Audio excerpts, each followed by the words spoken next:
Olá pessoal, nós estamos de volta e na nossa aula do dia de hoje nós vamos ver aí um outro domínio morfoclimático que é lá, né, a presença das pradarias. Lembrando então para você, né, que quando nós falamos das pradarias, nós estamos falando de uma porção, né, que fica entre o Planalto brasileiro e o Planalto uruguaio sul rio-grandense, né, lembrando aí que o Planalto brasileiro, né, se subdivide, então nós temos um Planalto que é o Planalto meridional, que é uma parte do Planalto brasileiro. Então esse Planalto meridional, parte do Planalto brasileiro, nós temos um intervalo entre ele, né, e o Planalto uruguaio sul rio-grandense, e nesse meio termo aí nós temos a presença de uma região morfoclimática de planície.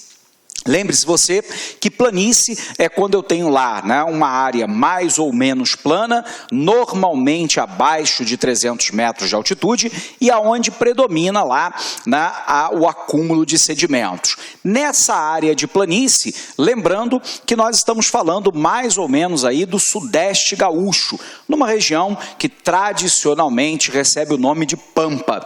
Nessa região, nós sabemos que nós temos um clima subtropical, porque ele fica abaixo lá, né, do Trópico de Capricórnio. E o clima subtropical, nós já sabemos as suas características, né? Nós estamos falando basicamente de um clima de menores médias térmicas, né, de maior amplitude térmica anual, portanto, maior diferença entre a maior e a menor temperatura observada no período. Vamos observar uma presença forte de duas massas de ar, uma massa de ar no verão, que é a massa tropical atlântica, quente e úmida, e no inverno uma forte pressão da massa polar atlântica, massa fria e úmida. Nós vamos observar que nessa região nós vamos ter a presença de campos limpos. No entanto, antes da gente avançar, vamos lá, vamos rever isso que nós estamos falando para você. Então acompanha aqui, pessoal. Nós estamos falando então agora, né, a respeito do domínio de pradaria. E aí, o primeiro ponto que nos importa é a gente tentar entender a localização, né? Nós estamos falando então, né, do extremo sul do país, mais especificamente, né, numa porção aí do sudeste gaúcho, portanto, do estado do Rio Grande do Sul. Nós estamos falando, né, que nessa região nós temos lá uma planície, né, e que essa planície fica lá entre o Planalto Meridional e o Planalto Uruguaio Sul Rio-Grandense. Nós sabemos, né, que nessa região os solos, embora sejam solos férteis, nós temos uma grande presença de solos arenosos, o que, num certo sentido, né, acaba criando uma certa incoerência, porque o solo, embora fértil, ele não tem grande capacidade de retenção de água, porque nós sabemos que os solos arenosos são aqueles formados por partículas, né, de quartzo e, portanto, que permitem a passagem muito rápida da água. Então, a retenção dessa água é relativamente ruim de ser estabelecida.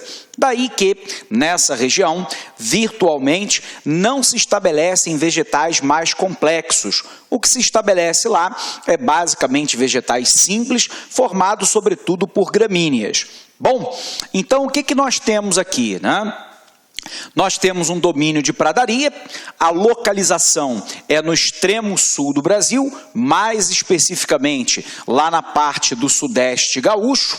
A gente vai encontrar lá uma planície, região mais ou menos plana, normalmente abaixo de 300 metros de altitude, onde predomina o acúmulo de sedimentos. Os solos, embora sejam férteis, são solos arenosos, portanto, com presença lá de partículas de quartzo, né, e, portanto, permite uma passagem muito rápida da água, não retendo muito esse líquido.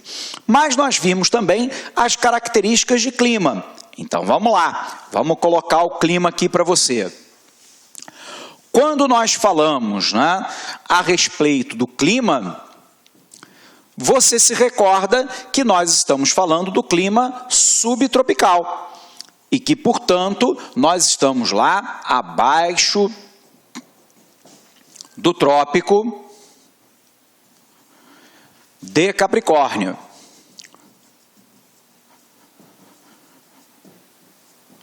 E, portanto, nós temos nessa região, via de regra, menores médias térmicas.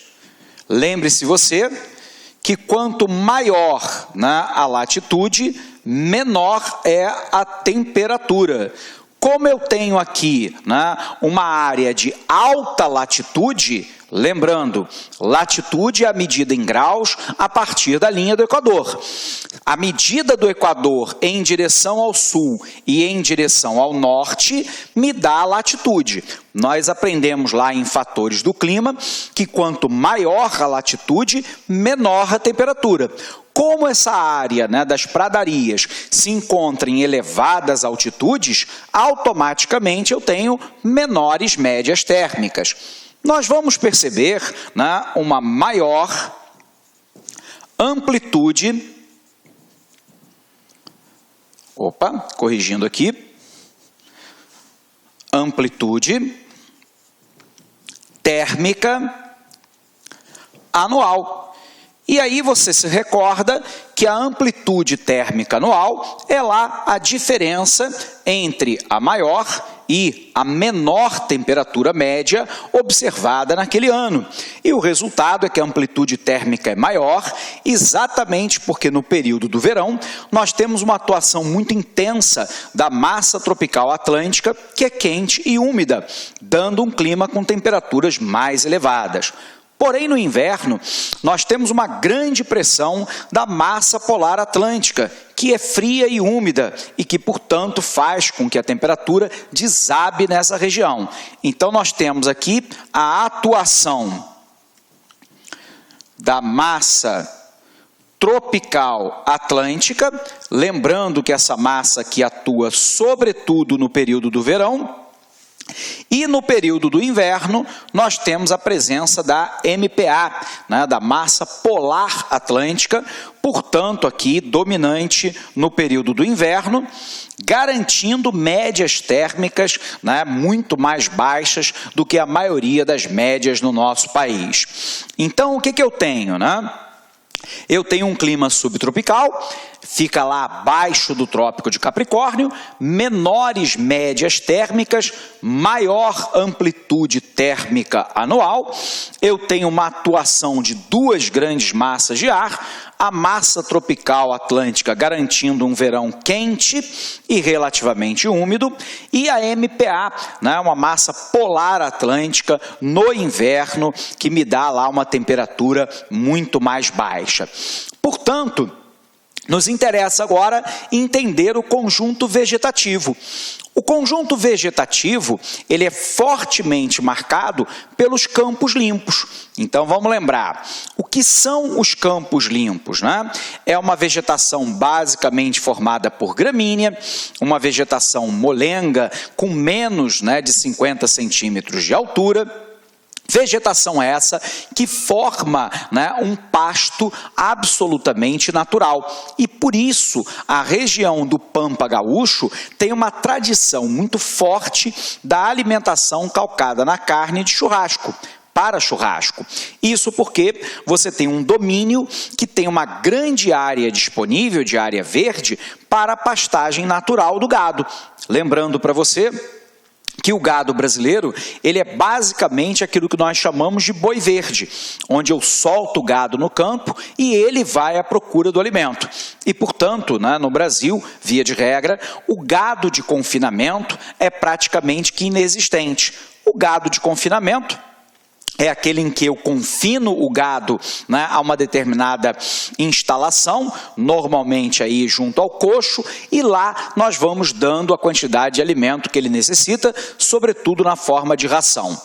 Qual é a vantagem da pecuária nesse sistema de contingenciamento?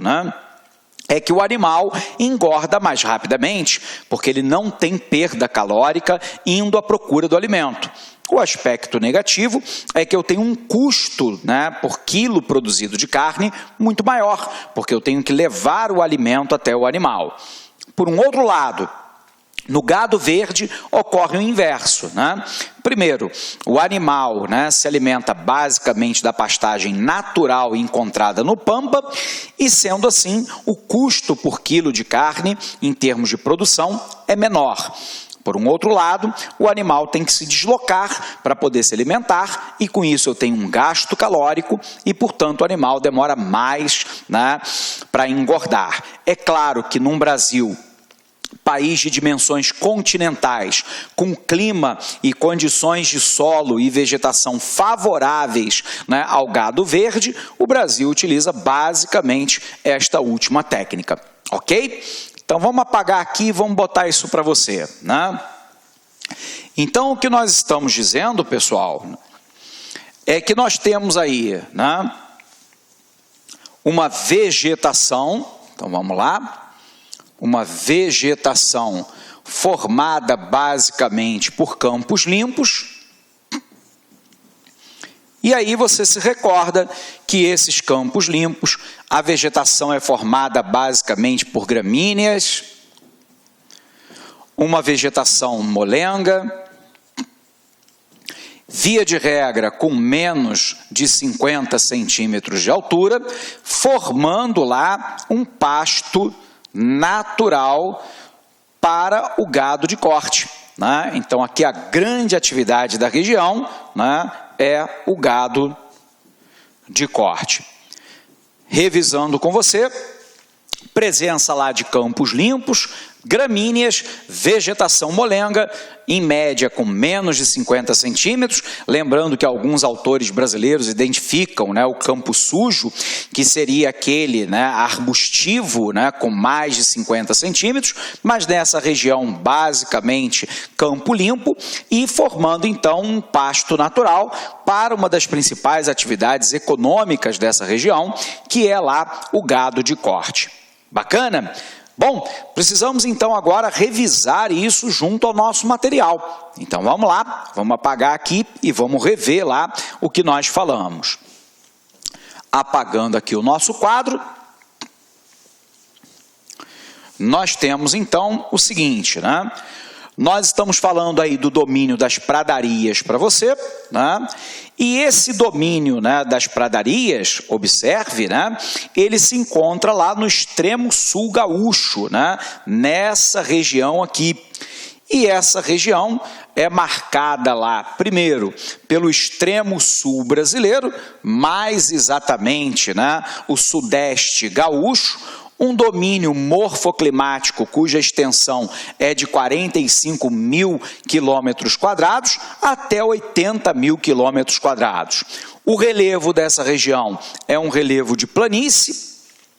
Nós temos um clima subtropical. Os solos são basicamente arenosos e férteis. Nós temos nessa região basicamente rios de planície.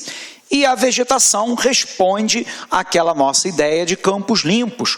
Portanto, uma vegetação formada por gramíneas ou gramais dentro daquilo que nós chamamos de campos limpos, com alta vocação para a pecuária extensiva, que é aquela em que eu solto o gado e ele vai à procura do alimento, no campo. Dito isso, né, nós temos lá um domínio, né, de clima subtropical, um relevo de pequenas colinas, que no sul do país eles dão o nome de coxilhas ou ainda de campanha gaúcha, o domínio de uma vegetação rasteira, são as pradarias, também chamado de pampa gaúcho. O campo está diretamente ligado ao setor de agropecuária, sobretudo na produção de cereais e de criação de gado para corte. Localização aqui, quero lembrar que o domínio de pradaria não pertence só ao Brasil, né? Ele pega o extremo sul do Brasil, mas pega aqui, né? Então aqui nós temos o extremo sul do Brasil, mas eu pego também aqui o Uruguai e aqui um pedaço da Argentina. Portanto, é um domínio morfoclimático que não pertence somente ao Brasil. Aliás, a maior porção dele está em território argentino. Porém, o que nos importa no Brasil é a sua localização no extremo sul do nosso território. E aí a gente tem que visualizar para tentar entender como é que esses campos limpos funcionam. E sendo assim, nós trouxemos uma foto para que você tenha uma noção, né, disso que nós estamos falando. Então, apagando aqui. Gostou da aula do professor? Quer continuar assistindo essa super aula? Aliás, quer fazer o nosso curso completaço para o processo seletivo do IBGE 2016? Então, meus amigos e minhas amigas, acesse aí o lacconcurso.com.br, nosso curso, atenção, completaço, processo seletivo do IBGE 2016, por apenas aí R$100, valor promocional, 90 dias de acesso. Tenho certeza que dá tempo de você assistir 2 vezes o curso completo. Se você assistir o curso completaço 2 vezes, papo sério com vocês, lá no dia da prova, no dia 4 de setembro, você estará muito competitivo. Tá certo, meus amigos? Já ia esquecendo, você quer baixar o material dessa videoaula? Então clica aqui embaixo e pode baixar esse material cortesia do LAC Concursos. Espero você, um forte abraço. Tchau, tchau. Clique lá.